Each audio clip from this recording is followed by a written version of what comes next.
گزشتہ جمعہ میں یہ بتا رہا تھا کہ کیسے اللہ کے نبی صلی اللہ علیہ وسلم کے دنیا سے پردہ فرمانے کے بعد سے ہی فتنوں نے سر اٹھانا شروع کیا۔ پیارے آقا صلی اللہ علیہ وسلم کے وصال کے بعد ہی جیسے ہی حضرت ابوبکر رضی اللہ تعالیٰ عنہ کی دور خلافت شروع ہوئی، بہت سارے فتنے کھڑے ہوئے۔ حضرت ابوبکر صدیق رضی اللہ تعالیٰ عنہ نے ان فتنوں کو کیسے ختم کیے، پھر اس کے بعد حضرت عمر بن خطاب رضی اللہ تعالیٰ عنہ کی دور خلافت شروع ہوئی، اور پھر حضرت عمر رضی اللہ تعالیٰ عنہ کے دور خلافت میں اسلام کیسے دنیا کے چپے چپے میں پھیلا، پھر ان کی شہادت ہوئی۔ پھر حضرت عثمان غنی رضی اللہ تعالیٰ عنہ کی خلافت شروع ہوئی، اور حضرت عثمان رضی اللہ تعالیٰ عنہ کی خلافت جو تقریباً 12 سال تک تھی، پھر آپ نے سنا کہ کیسے حضرت عثمان غنی رضی اللہ تعالیٰ عنہ کو شہید کر دیا گیا۔ یہاں تک تو آپ سنے تھے۔ میں مختصر طور پر آپ کو بتاؤں، جب حضرت عثمان غنی رضی اللہ تعالیٰ عنہ کی شہادت ہوئی، امی جان حضرت عائشہ صدیقہ رضی اللہ تعالیٰ عنہ حج پر تھیں۔ وہاں امی جان حضرت عائشہ رضی اللہ تعالیٰ عنہ کو معلوم ہوا کہ حضرت عثمان رضی اللہ تعالیٰ عنہ کو اس طرح شہید کر دیا گیا ہے، تو امی جان حضرت عائشہ رضی اللہ تعالیٰ عنہ کے دل میں یہ خیال آیا کہ اس میں کسی بڑے کا ہاتھ ہے، اس میں کسی بڑے کا ہاتھ ہو سکتا ہے۔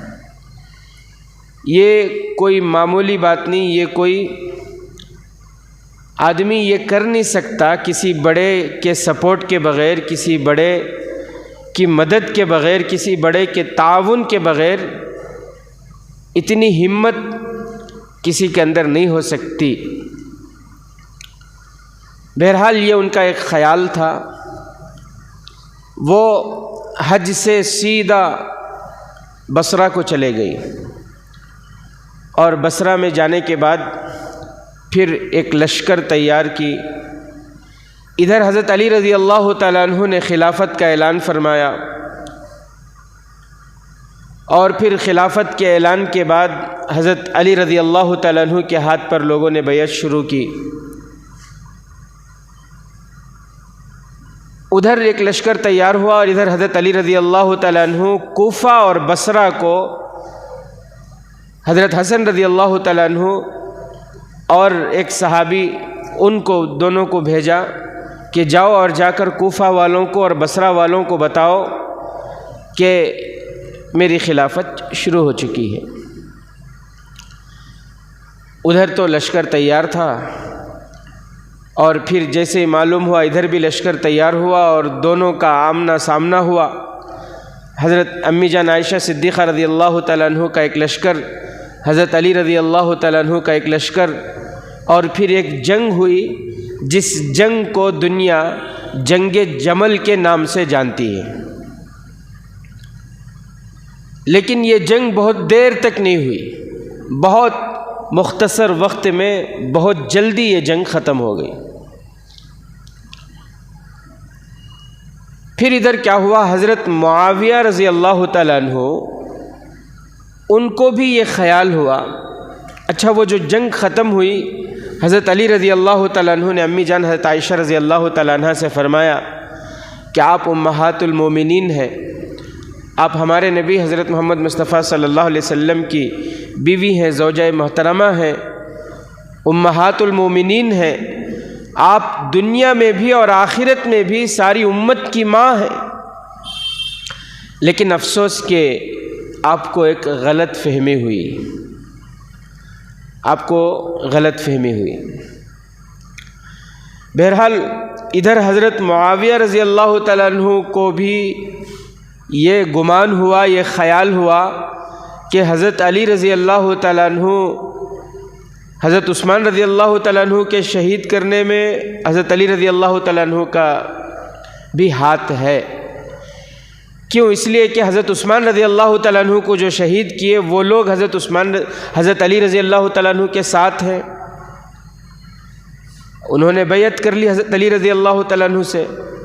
اب بیعت کر لی تو اس کے بعد ساتھ میں رہتے تھے، تو حضرت معاویہ رضی اللہ تعالیٰ عنہ کو خیال ہوا کہ حضرت علی رضی اللہ تعالیٰ عنہ عثمان رضی اللہ تعالیٰ عنہ کے قاتلوں کو ساتھ میں کیوں رکھے ہیں، ان کو سزا کیوں نہیں دیتے، ان سے بدلہ کیوں نہیں لیتے۔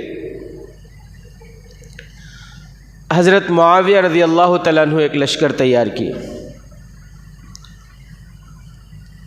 ادھر حضرت علی رضی اللہ تعالیٰ عنہ دارالحکومت، حضرت علی رضی اللہ تعالیٰ عنہ ایک لشکر تیار کیے اور پھر دونوں میں جنگ ہوئی۔ حضرت معاویہ کا لشکر، ادھر کون ہیں؟ سارے ایمان والے صحابہ ہیں۔ حضرت علی رضی اللہ تعالیٰ عنہ کا لشکر، ادھر کون ہے؟ ایمان والے، ان میں بھی صحابہ ہیں۔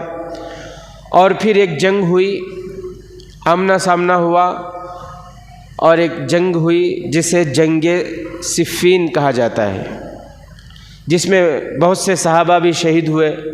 حضرت زبیر بن عوام رضی اللہ تعالیٰ عنہ شہید ہو گئے، حضرت عمار رضی اللہ تعالیٰ عنہ شہید ہو گئے، بڑے بڑے صحابہ اس میں شہید ہوئے۔ اب اس جنگ کے بعد حکومت بڑھ گئی، حکومت خلافت جو حکومت دو حصوں میں بڑھ گئی، اور اس جنگ میں حضرت اویس قرنی رحمۃ اللہ علیہ بھی شہید ہو گئے۔ وہ حضرت علی رضی اللہ تعالیٰ عنہ کی طرف سے تھے۔ حضرت اویس قرنی رحمۃ اللہ علیہ جانتے ہیں نا، نام تو سنے ہوں گے۔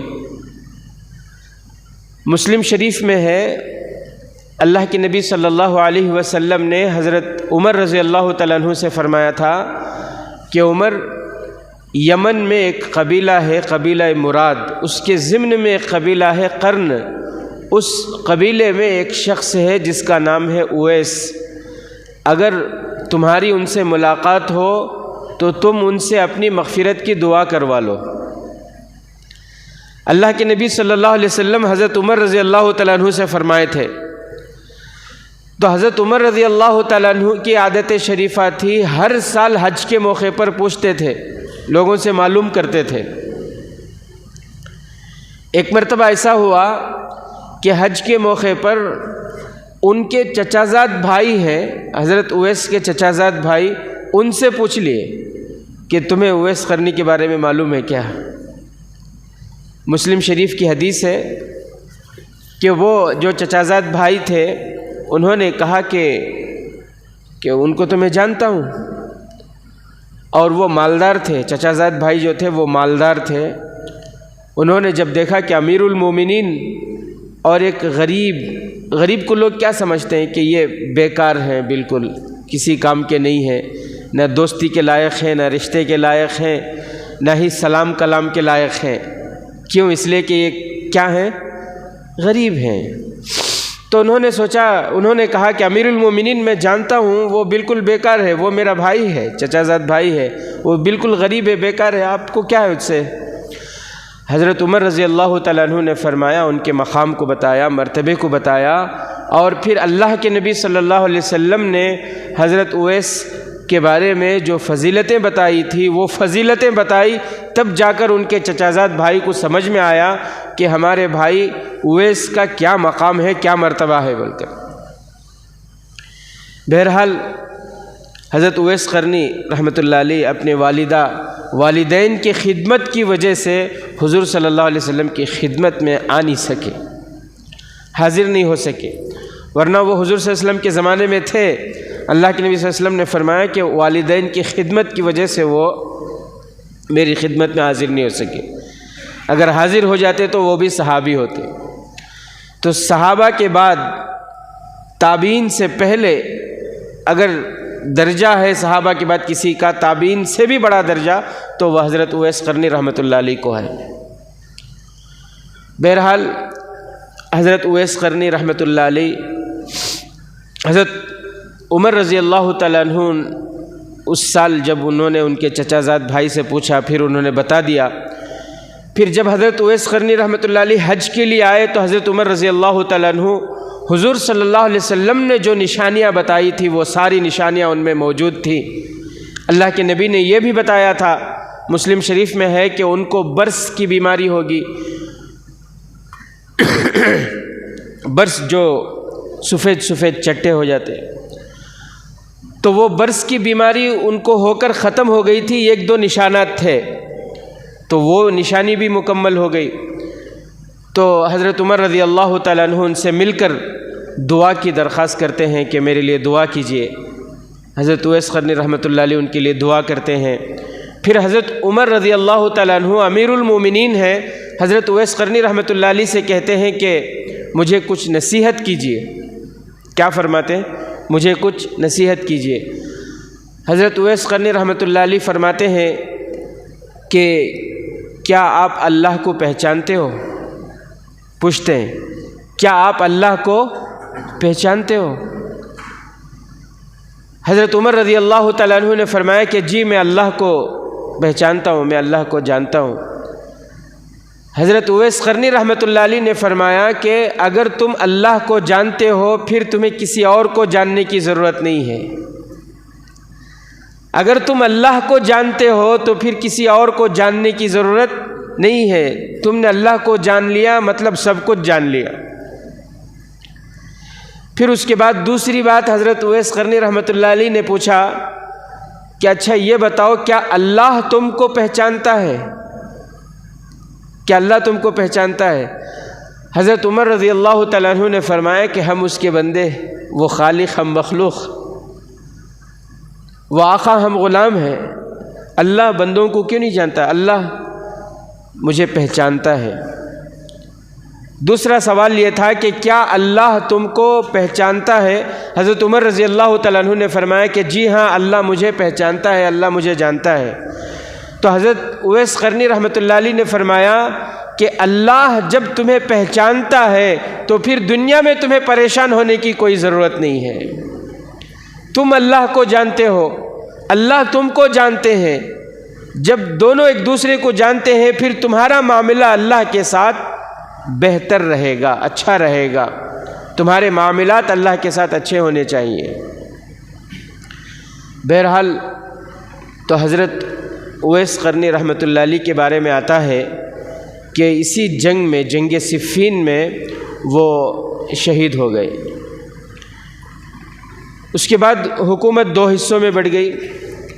حضرت علی رضی اللہ تعالیٰ عنہ کے پاس خلافت تھی اور حضرت معاویہ رضی اللہ تعالیٰ عنہ کے پاس امارت۔ حضرت معاویہ رضی اللہ تعالیٰ عنہ ملک شام کو اپنا دارالحکومت بنا لیے اور حضرت علی رضی اللہ تعالیٰ عنہ کوفہ کو اپنا دارالحکومت بنا لیے۔ حضرت علی رضی اللہ تعالیٰ عنہ حق پر تھے، وہ ایک اجتہادی غلطی تھی حضرت معاویہ رضی اللہ تعالیٰ عنہ سے۔ بہرحال اس کے بعد تاریخ بہت لمبی ہے، میں مختصر طور پر آپ کو بتاؤں۔ حضرت علی رضی اللہ تعالیٰ عنہ شہید کر دیے گئے۔ حضرت علی رضی اللہ تعالیٰ عنہ کو جس نے شہید کیا اس کا نام تھا ملجم، اس نے حضرت علی رضی اللہ تعالیٰ عنہ کو شہید کر دیا کوفہ میں۔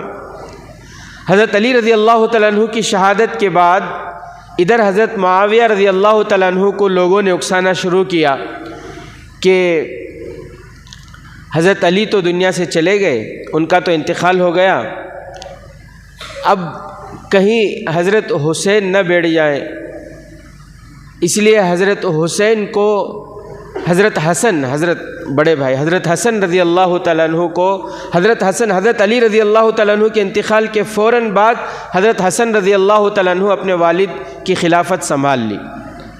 لوگوں نے معاویہ کو، حضرت معاویہ رضی اللہ تعالیٰ عنہ کو اکسانا شروع کیا کہ حضرت علی تو چلے گئے، اب حضرت حسن ہے، جلدی سے جلدی کوئی جنگ ہو اور آپ ان کو ختم کر دیں، ورنہ حکومت اسی طرح دو حصوں میں بٹے رہے گی۔ حضرت معاویہ رضی اللہ تعالیٰ عنہ صحابی تھے، تو حضرت حسن رضی اللہ تعالیٰ عنہ نے جب دیکھا کہ معاملہ ایسا ہے تو حضرت حسن رضی اللہ تعالیٰ عنہ نے فرمایا جتنے صحابہ ہیں ان سارے صحابہ کو جمع کرو، جنہوں نے میرے نانا کو دیکھا ہے، میرے نانا سے بات سنی ہے، میرے نانا کا زمانہ پایا ہے، ایسے جتنے صحابہ ہیں ان سب کو جمع کرو۔ سارے صحابہ کو جمع کیا گیا، سارے صحابہ جمع ہوئے تو حضرت حسن رضی اللہ تعالیٰ عنہ نے سارے صحابہ سے فرمایا کہ کیا آپ لوگوں نے میرے نانا سے یہ بات نہیں سنی کہ میرے نانا نے فرمایا تھا سیدہ الحسن والحسین سیدہ شباب اہل الجنہ، کہ یہ حسن اور حسین جنت میں نوجوانوں کے سردار ہوں گے؟ کیا آپ نے میرے نانا سے یہ بات نہیں سنی تھی کہ میرے نانا نے کہا تھا کہ حسن اور حسین، حسن میری امت کے 2 گروہوں میں صلح کرائیں گے، میری امت کے 2 فرقوں کے درمیان صلح کرائیں گے میرے نواسے؟ کیا میرے نانا نے یہ بات نہیں کہی تھی؟ آپ لوگوں نے نہیں سنا؟ تو سارے صحابہ جتنے بھی اس وقت تھے سب صحابہ نے فرمایا کہ ہاں، ہم سب نے پیارے نبی آپ کے نانا حضرت محمد مصطفیٰ صلی اللہ علیہ وسلم سے یہ بات سنی تھی۔ تو حضرت حسن رضی اللہ تعالیٰ عنہ نے فرمایا کہ میں جنگ نہیں چاہتا، میں ایمان والوں کا خون بچانا چاہتا ہوں، اس لیے میں صلح کرنا چاہتا ہوں، میں صلح کرنا چاہتا ہوں۔ ادھر حضرت معاویہ رضی اللہ تعالیٰ عنہ بھی بڑے حلم والے، بڑے بردبار، بڑے نرم دل والے، انہوں نے بھی 2 قاصد کو بھیجا، 2 قریشی قاصدوں کو بھیجا، ایک پیپر دے کر بھیجا اور اس پیپر میں نیچے انہوں نے اپنا دستخط کیا اور حکومت کا اسٹامپ لگایا اور پورا خالی پیپر دے کر بھیجا کہ لے جاؤ حضرت حسن رضی اللہ تعالیٰ عنہ کے پاس، میں بھی یہ جنگ دیکھ دیکھ کے تنگ آ گیا ہوں، لے جاؤ، میں مصالحت چاہتا ہوں، اور لے جا کر حضرت حسن رضی اللہ تعالیٰ عنہ کے سامنے رکھ دو، اوپر وہ جو بھی شرائط لکھیں وہ شرط مجھے منظور ہے، وہ سارے شرائط مجھے منظور ہے، میں صلح چاہتا ہوں۔ بہرحال وہ پیپر لے کر آئے حضرت حسن رضی اللہ تعالیٰ عنہ کے پاس۔ حضرت حسن رضی اللہ تعالیٰ عنہ نے کچھ شرائط لکھے اس میں، اور پھر وہ پیپر ان کے حوالے کیے اور پھر لوگوں کو بتایا کہ آج سے امیر جو ہیں وہ حضرت معاویہ ہوں گے، میں دستبردار ہو رہا ہوں۔ صلح کر لی۔ ادھر حضرت امیر معاویہ رضی اللہ تعالیٰ عنہ کے پاس وہ پہنچا۔ اس کے بعد کیا ہوا، حضرت امیر معاویہ رضی اللہ تعالیٰ عنہ کے انتقال کا وقت جب قریب آیا تو لوگوں نے ان کو بتایا کہ آپ اپنے انتقال سے پہلے، حضرت امیر معاویہ کے انتقال سے پہلے پھر ادھر کیا ہوا، حضرت حسن رضی اللہ تعالیٰ عنہ کو ظالموں نے، دشمنوں نے دھوکے سے زہر دے دیا اور پھر اسی زہر کی وجہ سے وہ شہید ہو گئے، اسی زہر سے ان کا انتقال ہو گیا حضرت حسن رضی اللہ تعالیٰ عنہ۔ ادھر معاویہ رضی اللہ تعالیٰ عنہ کے انتقال سے پہلے لوگوں نے یہ کہا کہ آپ اپنے بیٹے یزید کو آپ کے انتقال سے پہلے ہی لوگوں سے بیعت کرا لو تاکہ آپ کے انتقال کے بعد کوئی جھگڑا نہ رہے اور آپ کا بیٹا یزید حکومت سنبھال لے۔ تو امیر معاویہ رضی اللہ تعالیٰ عنہ اپنے انتقال سے پہلے ہی لوگوں کو بیعت کرانا شروع کیے، لیکن یزید کے معاملات اتنے اچھے نہیں تھے۔ تو اس وقت جو صحابہ تھے، بہت سے صحابہ انکار کر دیے یزید کے بیعت کرنے سے، یزید کے ہاتھ پر بیعت کرنے سے انکار کر دیے۔ اس میں حضرت عبداللہ ابن عمر رضی اللہ تعالیٰ عنہ تھے، حضرت عبداللہ ابن عباس رضی اللہ تعالیٰ عنہ تھے، حضرت عبداللہ ابن زبیر رضی اللہ تعالیٰ عنہ تھے، اور حضرت حسین رضی اللہ تعالیٰ عنہ تھے۔ ایسے بڑے بڑے صحابہ تھے، انہوں نے انکار کر دیا کہ ہم یزید کے ہاتھ پر بیعت نہیں کریں گے۔ بہت سے تو کوفہ سے آ گئے، مکہ اور مدینہ آ گئے، حضرت عبداللہ ابن عباس رضی اللہ تعالیٰ عنہ بھی آ گئے، حضرت عبداللہ ابن زبیر رضی اللہ تعالیٰ عنہ بھی آ گئے، حضرت عبداللہ ابن عمر رضی اللہ تعالیٰ عنہ وہی رہے، یہ کہتے ہوئے کہ میں اس معاملے میں غور و فکر کروں گا۔ حضرت حسین رضی اللہ تعالیٰ عنہ تو مدینہ منورہ میں تھے۔ جیسے ہی حضرت معاویہ رضی اللہ تعالیٰ عنہ کا انتقال ہوا یزید حکومت پر قبضہ کر لیا، اور پھر اس نے یہ جو صحابہ مکہ اور مدینہ گئے ہیں، جو مکہ گئے ہیں حضرت عبداللہ ابن عباس اور حضرت عبداللہ ابن زبیر، وہاں قاصدوں کو بھیجا اور مکے کے گورنر سے یہ کہا کہ کسی بھی طرح زبردستی ہی صحیح ان سے میری بیعت کراؤ، میری حکومت کو تسلیم کرنے کو کہو، ان سے کہو کہ میری بیعت کر لے۔ ادھر حضرت حسین رضی اللہ تعالیٰ عنہ کو کوفہ کے طرف سے، کوفہ والوں کی طرف سے خط پہ خط آ رہے تھے، خطوط کی لائن لگ گئی تھی کہ آپ کوفہ آ جائیں۔ حضرت علی رضی اللہ تعالیٰ عنہ کوفہ میں، حضرت حسن رضی اللہ تعالیٰ عنہ بھی کوفہ میں تھے۔ ادھر حضرت حسین اب مدینہ میں ہیں، لیکن کوفہ والوں کی طرف سے بار بار خط آ رہا ہے کہ آپ کوفہ آ جائیں، آپ کوفہ آ جائیں، پوری فیملی کے ساتھ آپ کوفہ آ جائیں، ہم آپ کا بڑا احترام کریں گے، ہم آپ کی بڑی قدر کریں گے۔ تو حضرت حسین رضی اللہ تعالیٰ عنہ نے ارادہ فرما لیا کہ میں کوفہ جاؤں گا۔ کچھ صحابہ تھے، انہوں نے منع بھی کیا، انہوں نے کہا کہ ہماری رائے یہ ہے کہ مدینے میں پیارے نبی صلی اللہ علیہ وسلم کے آخری آپ ہی جو ہے نشانی ہے، آپ نبی رسول ہیں، آپ مدینہ چھوڑ کر نہ جائیں، آپ یہی رہے۔ لیکن حضرت حسین رضی اللہ تعالیٰ عنہ خود بڑے عالم تھے، متقی تھے، زاہد تھے، تو حضرت حسین رضی اللہ تعالیٰ عنہ نے یہ فیصلہ لیا کہ نہیں، میں کوفہ جاؤں گا، اور ان کا فیصلہ صحیح تھا۔ حضرت حسین رضی اللہ تعالیٰ عنہ فیملی کے ساتھ، اپنی پوری فیملی کے ساتھ کوفہ کی طرف نکلے۔ اس وقت ان کی فیملی میں لکھا ہے تاریخ کی کتابوں میں کہ 70 پر 1 یا 70 پر 2 افراد تھے، ممبر تھے، عورتیں، بچے، سب ملا کر۔ تو یہ اپنی فیملی کے ساتھ، جنگ کا کوئی ارادہ نہیں، لڑائی کا کوئی ارادہ نہیں، کوفہ والے بلا رہے، محبت سے بلا رہے، اس لیے ان کی دعوت پر حضرت حسین رضی اللہ تعالیٰ عنہ اپنی فیملی کو لے کر، فیملی کے تمام افراد کو لے کر کوفہ کی طرف نکلے۔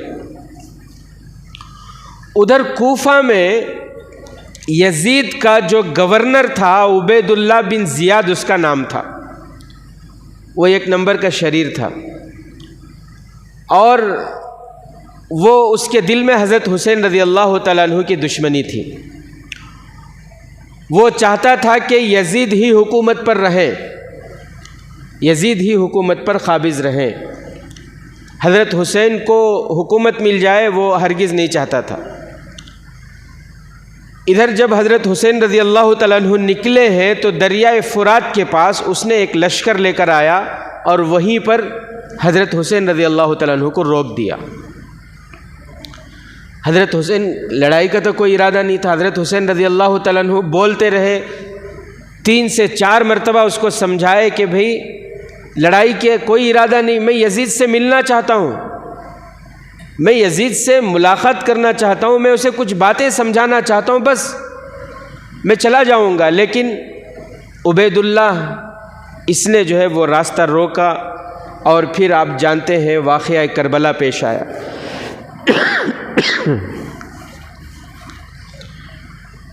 وہ جو کربلا کا میدان ہے دریائے فرات کے پاس، اب تو وہ جو ہے عراق کے اندر آتا ہے، وہ کوفہ کو جانے کا راستہ تھا۔ پھر واقعہ کربلا پیش آیا اور پھر حضرت حسین رضی اللہ تعالیٰ عنہ شہید کر دیے گئے۔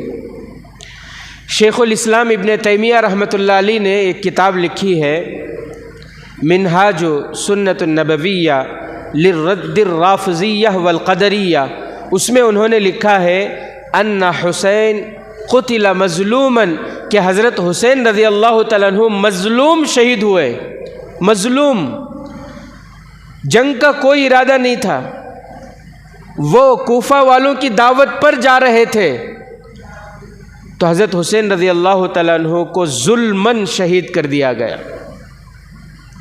مسئلہ کیا تھا؟ مسئلہ کیا تھا؟ اصل میں مسئلہ کیا تھا؟ اصل میں مسئلہ یہ تھا کہ یزید یہ کہتا تھا کہ شریعت کے جو قوانین ہیں، شریعت جو ہے وہ عام لوگوں کے لیے ہے، میرے لیے نہیں ہے۔ یزید یہ کہتا تھا کہ شریعت کے سارے قانون کس کے لیے ہے؟ سارے لوگوں کے لیے ہے، رعایا کے لیے ہے۔ ہم حکمرانوں کے لیے، ہم بادشاہوں کے لیے شریعت کا قانون نہیں ہے، میں شریعت کے قانون سے الگ ہوں، یہ یزید کہتا تھا۔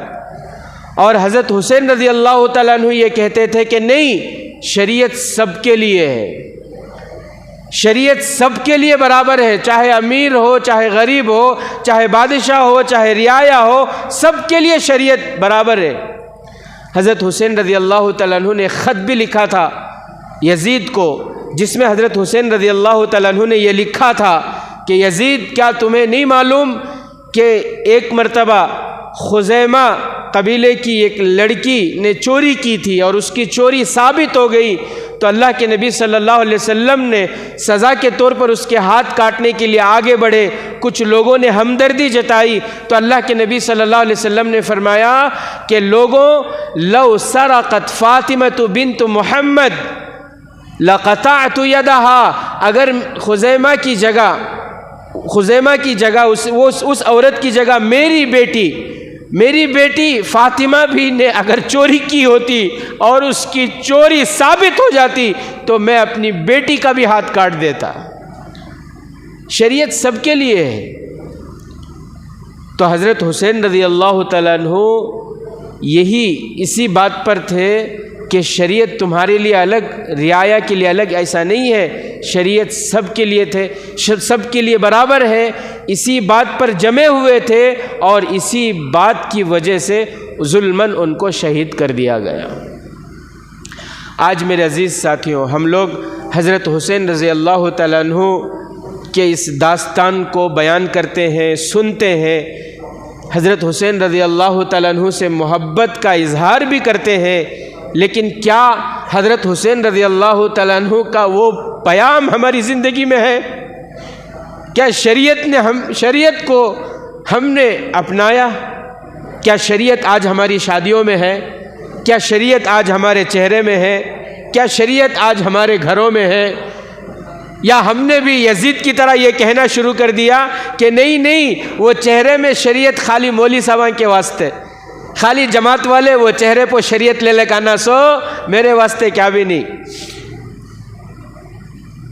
ہم حضرت حسین سے محبت کا دعویٰ کرتے ہیں، کیا ہماری شادیاں شریعت کے مطابق ہیں؟ یا ہم نے بھی یزید کی طرح یہ کہنا شروع کر دیا کہ نہیں، شادی کے ٹائم پہ ذرا خوشی کیسا تو بھی کر لے تو ہوتا، شریعت کو بازو رکھو۔ یزید جیسا کہتا تھا کہ شریعت میرے لیے نہیں ہے، دوسرے لوگوں کے لیے ہے۔ کیا ہماری دعوتوں میں شریعت ہے؟ کیا گھروں میں شریعت ہے یا نہیں؟ ہمارے گھر میں کیا بھی نہیں، ہمیں خالی مسجد کو گئے تو ٹوپی پہن لے کو، نماز پڑھ لے کو، دین کی باتیں سن لے کو، کر لے کو آنا سو، گھر میں ٹی وی گیوی، ناچ گانے، سب ننگا پن، فحاشی، عریانیت، سب بے پردگی، سب چلتا گھر میں۔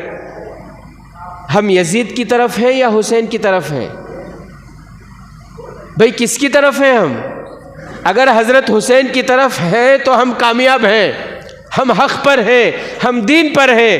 خدا نہ خواستہ اگر زندگی کے معاملات میں ہم یزید کی طرف ہو رہے ہیں کہ نہیں، شریعت جھوٹ بولنا جائز، دھوکے تجارت میں چھوٹا موٹا جھوٹ چلتا، شریعت میرے لیے اس میں نہیں ہے، تو پھر ہم یزید کی طرف ہوئے۔